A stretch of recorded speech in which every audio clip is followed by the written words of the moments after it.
Hey, it's a hot summer day here. I'm on my back porch. I did not do a video past couple days. Reason why I was in the hospital. Wednesday, today is Friday, so Wednesday night I went to the ER of what I thought was a urinary tract infection. And for me, urinary tract infections are meant to be taken seriously. I have a nephrostomy tube. It's changed out every 3 months. It's how my urinary system works. I have a urinary system that is comprised of intestinal tissue that's been revised in major surgeries twice, but it was originally done in 2005 at Memorial Sloan Kettering, and it's basically collapsed. I don't know if ever anyone who has had the radical cystectomy, prostatectomy surgery will ever watch this channel, these videos, but my had a neobladder, which is where they internally put the bladder, and that has been going on for 21 years, and they're just not used to people living this long with that setup.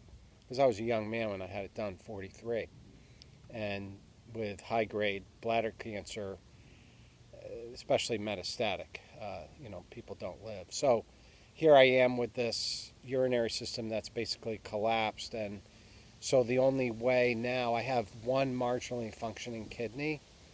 My other kidney doesn't work. The cancer had damaged my kidneys. I had at one point cancer throughout, but it had blocked the urine flow 2015. And so I'm left with a setup where I have a nephrostomy tube, and that's how I get the urine out of my body. And so I've had several urinary tract infections, and last year at this time I had two back to back, and one was sepsis. So I was in the hospital for 7 days with sepsis. So I was concerned about it and went over, didn't feel well at all, and ended up in the ER and then spent the night in the emergency department. But I think it was a false.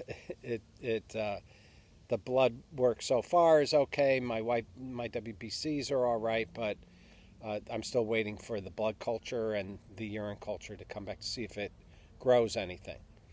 But they felt good enough to discharge me, no fever, and they gave me some heavy guns in the IVs. So here I am, just fresh out of the hospital, and I was thinking how much I don't like hospitals. I I've been in hospitals so much over the past 21 years, and especially if you're a person who spent a lot of time at cancer centers and being hospitalized for cancer, and especially if you've gotten really bad news in hospitals, which I have. It's for me personally, it's a place of trauma. It's a place where as soon as I'm admitted, the bells, the smells, the machine that dispenses the IVs, when it beeps, that thing brings me right back. The smells, the medical apparatus, and they don't mean to, they're doing the best that they can, but for me, it brings me back to a place of trauma. So I'm always in that place. So I'm in that place of trauma because sometimes I'll have a flashback. I'll put on a certain shaving cream, and I'm back in a hospital setting for a month and just trying to survive, kind of thing.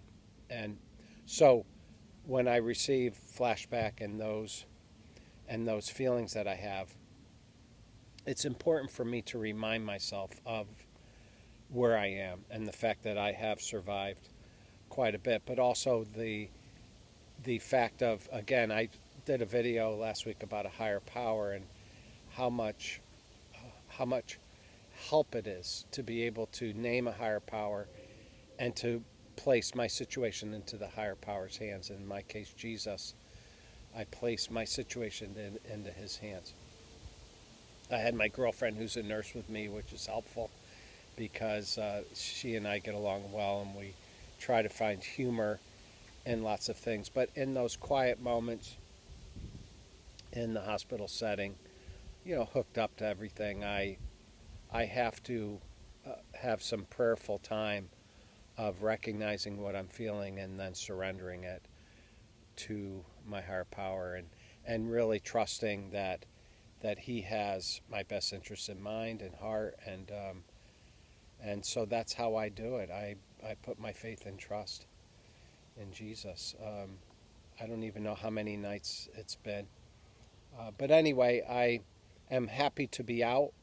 It's happy. It's around the 4th of July, so wish everyone a happy 4th.